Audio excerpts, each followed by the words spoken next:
ಎಲ್ರಿಗೂ ನಮಸ್ಕಾರ. ನಾನು ನಿಮ್ಮ ಪ್ರೀತಿಯ ಅನಿತಾ ಶಮಂತ್. ಫ್ರೆಂಡ್ಸ್, ಎಲ್ಲರೂ ಹೇಗಿದ್ದೀರಾ? ಐ ಹೋಪ್ ಎಲ್ಲರೂ ಚೆನ್ನಾಗಿದ್ದೀರಾ ಅಂತ ಅನ್ಕೊಂಡಿದ್ದೀನಿ. ಸೊ ಎಲ್ಲರೂ ಚೆನ್ನಾಗಿದ್ದೀರಾ ಅಂತ ಅನ್ಕೊಂಡು ಇವತ್ತಿನ ಒಂದು ವಿಡಿಯೋನ ಸ್ಟಾರ್ಟ್ ಮಾಡೋಣ. ಓಕೆ ಫ್ರೆಂಡ್ಸ್, ಇವತ್ತಿನ ವಿಡಿಯೋ ಏನು ಅಂತ ನೋಡೋದಾದ್ರೆ, ಗೃಹಲಕ್ಷ್ಮಿ ಯೋಜನೆಗೆ ಸಂಬಂಧಪಟ್ಟಂತೆ ಒಂದು ಹೊಸ ಅಪ್ಡೇಟ್ ನ ರಾಜ್ಯ ಸರ್ಕಾರ ಕೊಡ್ತಾ ಇದೆ.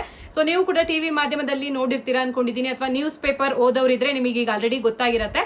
ಯಾಕಂದ್ರೆ ಗೃಹಲಕ್ಷ್ಮಿ ಯೋಜನೆಗೂ ಕೂಡ ಬಯೋಮೆಟ್ರಿಕ್ ಸಿಸ್ಟಮ್ ನ ತಗೊಂಡ್ ಬರ್ತಾ ಇದ್ದಾರೆ. ಅಂದ್ರೆ ತಂಬ್ ಇಂಪ್ರೆಷನ್. ಈಗ ನೀವು ರೇಷನ್ ಅಕ್ಕಿ ಎಲ್ಲ ತಗೊಂಡ್ಬರಕ್ ಹೋಗ್ತೀರಾ ಅಲ್ವಾ, ಅವಾಗ ನೀವು ಹೆಬ್ಬೆಟ್ಟು ಕೊಟ್ರೆ ಮಾತ್ರ ನಿಮ್ಗೆ ರೇಷನ್ ಅಕ್ಕಿ ಕೊಡ್ತಾರೆ. ಅದೇ ರೀತಿ ಇನ್ ಮುಂದೆ ಗೃಹಲಕ್ಷ್ಮಿ ಹಣ ಬೇಕು ಅಂದ್ರೂ ಕೂಡ ನೀವು ಬಯೋಮೆಟ್ರಿಕ್ ನ ಕೊಡ್ಲೇಬೇಕಾಗತ್ತೆ. ಹಾಗಾದ್ರೆ ಎಲ್ಲಿ ಹೋಗಿ ಕೊಡ್ಬೇಕು, ನಾವು ಯಾವಾಗ ಕೊಡ್ಬೇಕು, ಯಾವಾಗ್ಲಿಂದ ಜಾರಿಗೆ ಆಗ್ತಾ ಇದೆ, ಪ್ರತಿಯೊಂದ್ರ ಬಗ್ಗೆ ಇವತ್ತಿನ ವಿಡಿಯೋದಲ್ಲಿ ಕಂಪ್ಲೀಟ್ ಆಗಿ ನಾನು ತಿಳಿಸ್ಕೊಡ್ತಾ ಹೋಗ್ತೀನಿ. ಸೊ ಈ ಎಲ್ಲಾದ್ರ ಬಗ್ಗೆ ನಿಮ್ಗೆ ಕರೆಕ್ಟ್ ಆದಂತಹ ಮಾಹಿತಿ ತಿಳಿಬೇಕು ಅಂದ್ರೆ ನೀವೇನ್ ಮಾಡ್ಬೇಕು ಹೇಳಿ, ವಿಡಿಯೋನ ಮಧ್ಯದಲ್ಲಿ ಸ್ಕಿಪ್ ಮಾಡಿ ನೋಡಬಾರ್ದು. ನೀವು ವಿಡಿಯೋನ ಓಡಿಸ್ಕೊಂಡು ನೋಡ್ತಾ ಇದ್ರೆ ಖಂಡಿತವಾಗ್ಲೂ ಅರ್ಧಂಬರ್ಧ ಇನ್ಫಾರ್ಮೇಶನ್ ತಿಳ್ಕೊತೀರಾ, ಹಾಗೆ ಮತ್ತೆ ಡೌಟ್ ಸ್ಟಾರ್ಟ್ ಆಗ್ಬಿಡತ್ತೆ. ಸೊ ಹಾಗಾಗಿ ಕಂಪ್ಲೀಟ್ ವಿಡಿಯೋನ ನೋಡಿ ಕಂಪ್ಲೀಟ್ ಇನ್ಫಾರ್ಮೇಶನ್ ತಿಳ್ಕೊಡಿ. ಓಕೆನಾ? ಅಂಡ್ ಇದನ್ನ ಹೊರತುಪಡಿಸಿ ಗೃಹಲಕ್ಷ್ಮಿ ಯೋಜನೆಯ 30ನೇ ಕಂತಿನ ಹಣ ರಿಲೀಸ್ ಆಗಿದೆ ಅಂತ ಹೇಳ್ಬಿಟ್ಟು ಕಳೆದ 4 ದಿನದಿಂದ ನಾನು ವಿಡಿಯೋ ಹಾಕಿದ್ದೆ. ತುಂಬಾ ಜನ ಹೌದು ಅನಿತಾ ನಮಗೆ ಬಂತು ಅಂತಿದ್ದೀರಾ, ಇನ್ನ ಕೆಲವೊಂದಿಷ್ಟು ಜನ ಇಲ್ಲ ಅನಿತಾ 30ನೇ ಕಂತಿನೂ ಬಂದಿಲ್ಲ ಅಂತಿದ್ದೀರಾ. ಅವ್ರಿಗೂ ಕೂಡ ತಿಳಿಸ್ಕೊಡ್ತೀನಿ. ಅಂಡ್ ಇನ್ನೊಂದು ಮುಖ್ಯವಾದ ವಿಷಯ ಏನಪ್ಪಾ ಅಂತ ಹೇಳಿದ್ರೆ, ಪಿಂಚಣಿ ಹಣ. ಅನಿತಾ ಗೃಹಲಕ್ಷ್ಮಿ ಬಗ್ಗೆ ಏನೋ ಹೇಳ್ತಾ ಇದ್ದೀರಾ, ಪಿಂಚಣಿ ಹಣ ನಮಗೆ ಬಂದಿಲ್ಲ, ಅದ್ರ ಬಗ್ಗೆ ಕೂಡ ಅಪ್ಡೇಟ್ ಕೊಡಿ. ಅಂದ್ರೆ ಹಿರಿಯ ನಾಗರಿಕರಿಗೆ, ಅಂದ್ರೆ ವಯಸ್ಸಾಗಿರೋರ್ಗೂ ಕೂಡ ಪ್ರತಿ ತಿಂಗಳು 800, 1200 ಈ ರೀತಿ ಎಲ್ಲ ಬರುತ್ತೆ ಅಲ್ವಾ. ಸೊ ಕಳೆದ ವಿಡಿಯೋದಲ್ಲಿ ಹೇಳಿದ್ದೆ, ನಾನು ಅದ್ರ ಬಗ್ಗೆ ತಿಳ್ಕೊಂಡ್ಬಿಟ್ಟು ನಿಮ್ಗೆ ವಿಡಿಯೋದಲ್ಲಿ ತಿಳಿಸ್ತೀನಿ ಅನ್ಬಿಟ್ಟು. ಸೊ ಬನ್ನಿ ಹಾಗಾದ್ರೆ ಈ ಎಲ್ಲಾ ವಿಷಯಗಳ ಬಗ್ಗೆ ಮಾತಾಡೋಣ. ಅಂಡ್ ಅದಕ್ಕಿಂತ ಮುಂಚೆ ನೀವಿನ್ನು ನಮ್ಮ ಚಾನಲ್ಗೆ ಸಬ್ಸ್ಕ್ರೈಬ್ ಆಗದೆ ನೋಡ್ತಾ ಇದ್ದೀರಾ, ಅಥವಾ ಹೊಸದಾಗಿ ಯಾರಾದ್ರೂ ನಮ್ಮ ಚಾನಲ್ ನ ನೋಡ್ತಾ ಇದ್ದೀರಾ ಅಂದ್ರೆ ಅನಿತಾ ಶಮಂತ್ ಯೂಟ್ಯೂಬ್ ಚಾನಲ್ಗೆ ಸಬ್ಸ್ಕ್ರೈಬ್ ಮಾಡೋದನ್ನ ಮರಿಬೇಡಿ. ಅಂಡ್ ಈಗಾಗಲೇ ಯಾರೆಲ್ಲ ಸಬ್ಸ್ಕ್ರೈಬ್ ಮಾಡಿದೀರಾ ಅವ್ರಿಗೆಲ್ರಿಗೂ ಕೂಡ ಥ್ಯಾಂಕ್ ಯು ಸೋ ಮಚ್ ಅಂತ ಹೇಳ್ತಾ ಪಟ್ಟಂತ ವಿಡಿಯೋನ ಸ್ಟಾರ್ಟ್ ಮಾಡೋಣ. ಮೊದಲನೇದಾಗಿ ಪ್ರತಿ ಸತಿ ವಿಡಿಯೋ ಸ್ಟಾರ್ಟ್ ಮಾಡಕ್ಕೂ ಮುನ್ನ ಡ್ರೆಸ್ ಬಗ್ಗೆ ರಿವ್ಯೂ ಕೊಟ್ಬಿಡ್ತೀನಿ. ಸೊ ಇವತ್ತು ಕೂಡ ಈ ಡ್ರೆಸ್ ನಾನು ಏನ್ ಹಾಕಿದೀನೋ ಇದು ಮೀಶೋದಲ್ಲೇ ಪರ್ಚೇಸ್ ಮಾಡಿದ್ದು, ತುಂಬಾ ಅದ್ಭುತವಾಗಿ ಬಂದಿದೆ. ಸೊ ನಾನು ಎಕ್ಸ್ಪೆಕ್ಟು ಮಾಡಿರ್ಲಿಲ್ಲ. ನೋಡ್ಲಿಕ್ಕಂತೂ ಒಂದ್ 2000 ರೂಪಾಯಿ ಡ್ರೆಸ್ ರೇಂಜಿಗೆ ಕಾಣಿಸ್ತಾ ಇದೆ. ಮೇ ಬಿ 880 ರೂಪಾಯಿ ಏನೋ ನಾನು ಕೊಟ್ಟು ಮೀಶೋದಲ್ಲಿ ಪರ್ಚೇಸ್ ಮಾಡಿದ್ದೆ. ಸಕ್ಕತ್ತಾಗಿದೆ ಕ್ವಾಲಿಟಿ ಮಾತ್ರ. ಕಲರ್ ಕಾಂಬಿನೇಷನ್ ಅಂತೂ ತುಂಬಾ ಇಷ್ಟ ಆಯ್ತು. ಸೊ ಪ್ರತಿ ವಿಡಿಯೋದಲ್ಲಿ ನಾನು ಯಾಕೆ ತೋರಿಸ್ತೀನಿ ಅಂದ್ರೆ ತುಂಬಾ ಕಡಿಮೆ ದುಡ್ಡಿಂದಿರುತ್ತೆ ಅಲ್ವಾ. ಸೊ ಯಾರಿಗಾದ್ರೂ ಇಷ್ಟ ಆದ್ರೆ ಅವರು ತಗೊಳ್ಳಿ ಅನ್ನೋಕ್ಕೋಸ್ಕರ ವಿಡಿಯೋದಲ್ಲಿ ತೋರಿಸ್ತಾ ಇದ್ದೀನಿ, ಯಾವುದೇ ರೀತಿ ಪ್ರಮೋಷನ್ ಅಂತೂ ಅಲ್ಲ. ಓಕೆನಾ? ಸೊ ನಿಮ್ಗೆ ಏನಾದ್ರು ಈ ಡ್ರೆಸ್ ಲಿಂಕ್ ಬೇಕು ಅಂತ ಹೇಳಿದ್ರೆ ಈ ವಿಡಿಯೋ ಕೆಳಗಡೆ ಕಮೆಂಟ್ ಬಾಕ್ಸ್ ನಲ್ಲಿ ಕೊಟ್ಟಿರ್ತೀನಿ, ಮೀಶೋ ಡ್ರೆಸ್ ಲಿಂಕ್ ಅಂತ ಹೇಳ್ಬಿಟ್ಟು. ಸೊ ಫಸ್ಟ್ ಕಮೆಂಟ್ ನಂದೇ ಆಗಿರುತ್ತೆ, ಪಿನ್ ಮಾಡಿರ್ತೀನಿ. ಯಾರಿಗೆಲ್ಲ ಈ ಡ್ರೆಸ್ ಇಷ್ಟ ಆಗುತ್ತೋ ಹೋಗಿ ಪರ್ಚೇಸ್ ಮಾಡ್ಕೊಳ್ಳಿ. ತುಂಬಾ ಬೇಗನೆ ಔಟ್ ಆಫ್ ಸ್ಟಾಕ್ ಆಗುತ್ತೆ, ಯಾಕಂದ್ರೆ ಅಷ್ಟು ಜನ ಪರ್ಚೇಸ್ ಮಾಡ್ತಾ ಇರ್ತಾರೆ. ಇದು ಅಷ್ಟು ಟ್ರೆಂಡಿಂಗ್ ಅಲ್ಲಿ ಇದೆ ಡ್ರೆಸ್, ಹಾಗಾಗಿ ತಿಳಿಸ್ತಾ ಇದ್ದೀನಿ. ಓಕೆನಾ? ಸೊ ಓಕೆ, ಇವಾಗ ತಡ ಮಾಡೋದು ಬೇಡ. ಗೃಹಲಕ್ಷ್ಮಿ ಯೋಜನೆಯ ಬಯೋಮೆಟ್ರಿಕ್ ಸಿಸ್ಟಮ್ ಏನನಿತಾ ಅದು ಹೊಸ ಅಪ್ಡೇಟ್ ಅಂತ ಕೇಳೋದಾದ್ರೆ, ಸೊ ಈಗ ಕಳೆದ 3-4 ದಿನದಿಂದ ನೀವು ಟಿವಿ ಮಾಧ್ಯಮದಲ್ಲಿ ಅಬ್ಸರ್ವ್ ಮಾಡಿದ್ರೆ ಗೊತ್ತಿರತ್ತೆ. ಸೊ ಅವರೆಲ್ಲರೂ ಹೇಗೆ ಹೇಳ್ತಾ ಇದಾರೆ ಅಂದ್ರೆ, ಗೃಹಲಕ್ಷ್ಮಿಯರಿಗೆ ಬಿಗ್ ಶಾಕ್ ಅಂತ ಹೇಳ್ತಾ ಇದ್ದಾರೆ ಈ ಬಯೋಮೆಟ್ರಿಕ್ ಸಿಸ್ಟಮ್ ನ.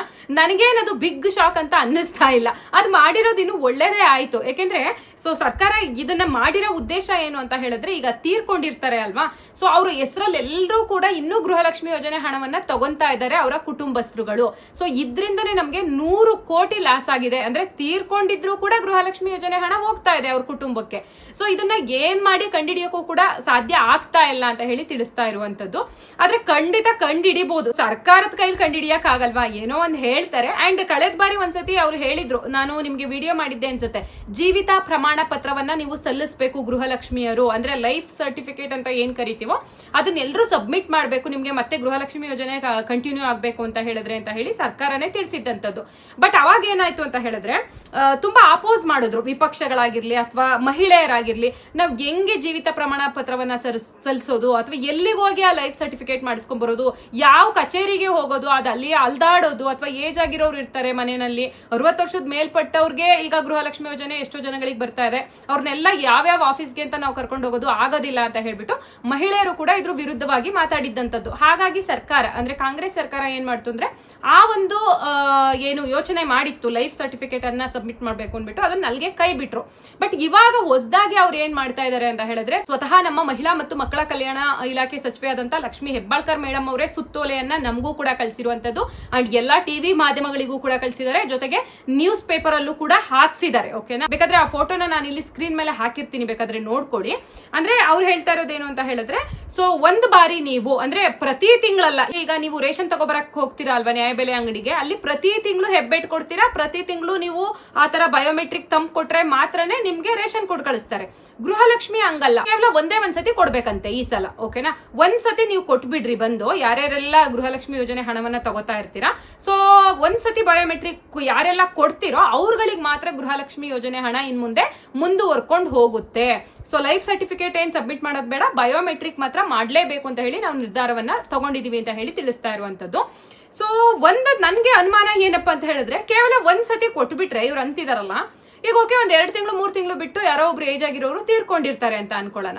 ಸೊ ಇವ್ರು ಒಂದೇ ಬಾರಿ ತಗೊಂಡು ಆಮೇಲೆ ಮತ್ತು ಅದೇ ತರ ಆಗತ್ತೆ ತಾನೆ, ಇವ್ರಿಗೆ ಮತ್ತೆ ಹೆಂಗ್ ಗೊತ್ತಾಗತ್ತೆ ಹಾಗಾದ್ರೆ ಒಂದ್ಸತಿ ಕೊಡಿ ಅಂತಿದಾರಲ್ಲ ಅನ್ನೋದು ನನ್ಗೆ ಅನುಮಾನ. ಬಟ್ ಸರ್ಕಾರ ಅದ್ ಯಾವ ತರ ಯೋಚನೆ ಮಾಡಿ ಬಯೋಮೆಟ್ರಿಕ್ ಸಿಸ್ಟಮ್ ತರ್ತಾ ಇದೆ ಅಂತ ಗೊತ್ತಿಲ್ಲ. ಬಟ್ ಇದು ಕಡ್ಡಾಯ ಅಂತ ಹೇಳಿ ತಿಳಿಸಿದ್ದಾರೆ. ಹಾಗಾದ್ರೆ ಎಲ್ಗೆ ಹೋಗಿ ಕೊಡ್ಬೇಕಪ್ಪ ತಂಬು ಅಂತ ಕೇಳೋದಾದ್ರೆ, ಸೊ ನೀವ್ ಎಲ್ಲಿ ಅರ್ಜಿ ಹಾಕಿದ್ರಿ ಹೇಳಿ ಗೃಹಲಕ್ಷ್ಮಿ ಯೋಜನೆ ಮಾಡಿಸ್ಕೋಬೇಕಾದ್ರೆ, ಗ್ರಾಮ ಒನ್ ಕಚೇರಿ ಅಥವಾ ಬೆಂಗಳೂರು ಒನ್ ಕೇಂದ್ರ, ಸೊ ಈ ಕಡೆನೇ ಅಲ್ವಾ ಅರ್ಜಿ ಹಾಕಿದ್ದು. ಈಗ ತಂಬ್ ಕೊಡ್ಲಿಕ್ಕೂ ಕೂಡ ನೀವು ಗ್ರಾಮ ಒನ್ಗಾದ್ರೂ ಹೋಗ್ಬೋದು ಅಥವಾ ಬೆಂಗಳೂರು ಒನ್ ಕೇಂದ್ರಕ್ಕಾದ್ರೂ ಹೋಗ್ಬೋದು. ಹಾಗೆ ಹೋಗೋದ್ಕಿಂತ ಮುಂಚೆ ಬರೀ ಕೈಯಲ್ಲಿ ಹೋಗೋ ಆಗಿಲ್ಲ, ನಿಮ್ದು ರೇಷನ್ ಕಾರ್ಡ್ ತಗೊಂಡೋಗ್ಬೇಕು, ಜೊತೆಗೆ ಆಧಾರ್ ಕಾರ್ಡ್ ತಗೊಂಡೋಗ್ಬೇಕು. ಯಾರು ಗೃಹಲಕ್ಷ್ಮಿ ಯೋಜನೆ ತಗೋತಾ ಇದ್ದೀರಾ ಆ ಫಲಾನುಭವಿಗಳು ನಾನು ಹೇಳ್ತಾ ಇರುವಂತದ್ದು, ಅವ್ರದ್ದೊಬ್ರದ್ದು ಆಧಾರ್ ಕಾರ್ಡು, ಜೊತೆಗೆ ಆಧಾರ್ ಕಾರ್ಡ್ಗೆ ನಂಬರ್ ಇರುತ್ತೆ ಅಲ್ವಾ, ಫೋನ್ ನಂಬರ್ ಆಧಾರ್ ಕಾರ್ಡ್ ಅಲ್ಲಿ ಮೆನ್ಷನ್ ಆಗಿರುತ್ತಲ್ಲ ನಿಮ್ದು ಫೋನ್ ನಂಬರ್, ಆ ಫೋನ್ ನಂಬರ್ ನ ನೀವು ಕೈಲಿ ಇಟ್ಕೊಂಡು ಹೋಗಿರ್ಬೇಕು. ಆ ಫೋನ್ ನ, ಯಾಕೆಂದ್ರೆ ನೀವು ಬಯೋಮೆಟ್ರಿಕ್ ತಂಬ್ ಇಂಪ್ರೆಷನ್ ಮಾಡಿದ ತಕ್ಷಣ ಅಲ್ಲಿ ನಿಮ್ಮ ಮೊಬೈಲ್ಗೆ ಒಂದು OTP ಬರುತ್ತಂತೆ. ಆ OTP ನ ನೀವು ಹೇಳ್ಬೇಕು ಅವ್ರಿಗೆ, ಓಕೆನಾ. ಆಧಾರ್ ಕಾರ್ಡ್ ಅಲ್ಲಿ ಇರುವಂತ ಮೊಬೈಲ್ ನಂಬರ್ಗೆ ಬರುತ್ತೆ.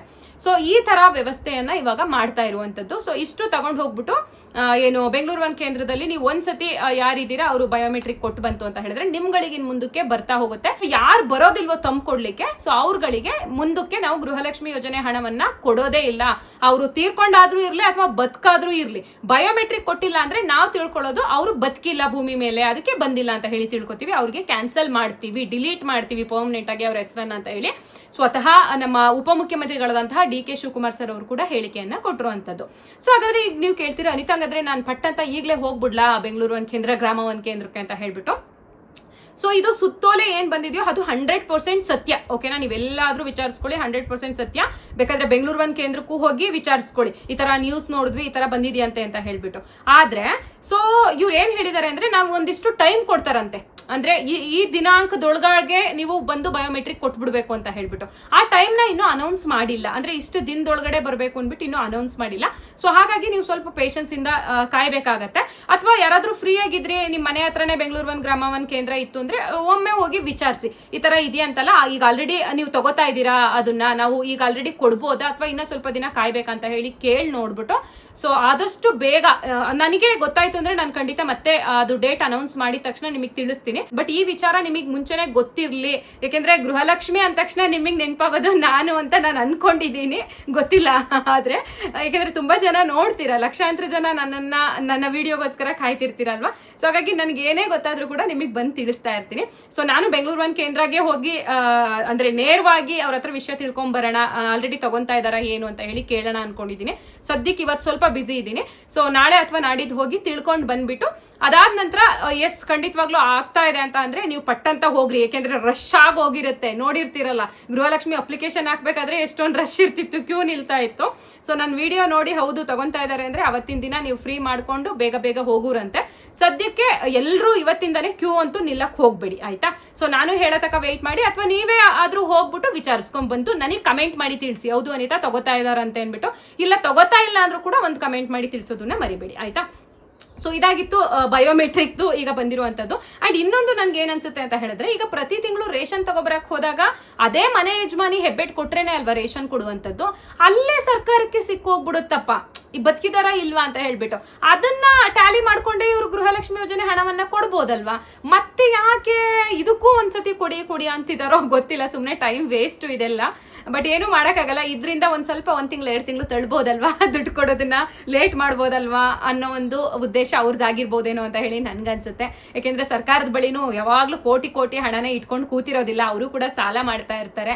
ಸೊ 1-2 ತಿಂಗಳು ಮುಂದಕ್ಕೆ ಹೋದ್ರು ಅವ್ರಿಗೆ ಎಷ್ಟೋ ಒಂಥರ ಸುಧಾರಿಸ್ಕೊಂಡಂಗೆ ಆಗ್ತಾ ಇರತ್ತೆ.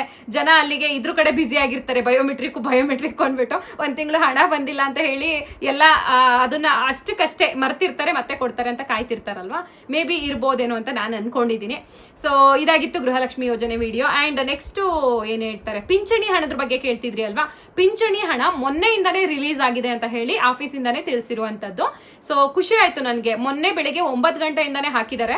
ಅಂಡ್ ಎಷ್ಟೋ ಜನಗಳಿಗೆ ನಿಮ್ಗೆ ನೆನ್ನೆನೂ ಬಂದಿರುತ್ತೆ ನೋಡಿ. ಮೊನ್ನೆ ಸ್ವಲ್ಪ ಜನಗಳಿಗೆ ಬಂದಿತ್ತು, ಬಟ್ ನೆನ್ನೆ ಅಂತೂ ಒಂದು 75% ಜನಗಳಿಗೆ.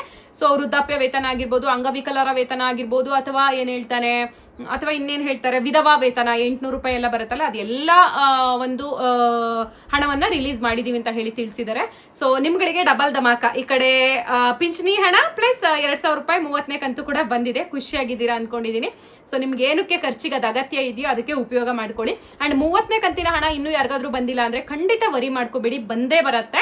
ಸೊ ಇನ್ನ ನಾನು ಹೇಳಿದ್ದೆ, ಟೈಮ್ ಇದೆ, 31ನೇ ತಾರೀಕುವರೆಗೂ ನಿಮಗೆ ಟೈಮ್ ಇದೆ. 31ನೇ ತಾರೀಕು ಒಳಗಡೆ ಈ ಸಲ ಮುಗಿಸ್ಬಿಡ್ತಾರೆ. ಇನ್ನು ಸ್ಟಾರ್ಟ್ ಆಗಿನೇ 4 ದಿನ ಆಗಿದೆ ಅಲ್ವಾ. ಸೊ ಆಲ್ಮೋಸ್ಟ್ ಎಲ್ಲಾ ಜಿಲ್ಲೆಗೂ ಹಾಕಿದ್ದಾರೆ. ಒಂದು 50% ಜನಗಳಿಗೆ ಕವರ್ ಮಾಡಿದ್ದಾರೆ. ಇನ್ನು 50% ಜನಗಳಿಗೆ 31ನೇ ತಾರೀಕು ಒಳಗಡೆ ಬರುತ್ತೆ ಅಂತ ಹೇಳಿ ತಿಳಿಸಿರುವಂತದ್ದು. ಆಯ್ತಾ. ಸೊ ಇದಾಗಿತ್ತು ಇವತ್ತಿನ ವಿಡಿಯೋ. ಹೋಪ್ ನಿಮಗೂ ಕೂಡ ಇಷ್ಟ ಆಗಿದೆ ಅಂತ ಅನ್ಕೊಂಡಿದ್ದೀನಿ. ಸೊ ನಿಮ್ಗೆ ಏನಾದ್ರು ಡೌಟ್ಸ್ ಇತ್ತು ಅಥವಾ ನಿಮ್ಗೆ ಏನ್ ಅನ್ನಿಸ್ತು ಇವ್ರು ಮಾಡ್ತಾ ಇರೋ ಬಯೋಮೆಟ್ರಿಕ್ ಸಿಸ್ಟಮ್ ಬಗ್ಗೆ ಅಂತ ಹೇಳ್ಬಿಟ್ಟು ಒಂದು ಕಮೆಂಟ್ ಮಾಡಿ ನಿಮ್ಮ ಅಭಿಪ್ರಾಯವನ್ನ ತಿಳಿಸಿ. ಖಂಡಿತ ನಿಮ್ಮ ಅಭಿಪ್ರಾಯ ಸರ್ಕಾರ ಕೂಡ ಮುಟ್ಟುತ್ತೆ. ಆಯ್ತಾ. ಸೊ ಮತ್ತೆ ಸಿಗ್ತೀನಿ ಇನ್ನೊಂದು ವಿಡಿಯೋದಲ್ಲಿ ಹೊಸ ವಿಷಯದೊಂದಿಗೆ. ಮತ್ತೆ ಬರ್ತಾ ಇರ್ತೀನಿ ನಿಮ್ ಮುಂದೆ. ಸೊ ಇವತ್ತಿನ ವಿಡಿಯೋನ ಹಾಗಾದ್ರೆ ಇಲ್ಲಿಗೆ ಎಂಡ್ ಮಾಡ್ತೀನಿ. ಮತ್ತೆ ಸಿಗೋಣ. ಅಲ್ಲಿವರೆಗೂ ವಿಡಿಯೋ ನೋಡೋದಕ್ಕಾಗಿ ಧನ್ಯವಾದಗಳು.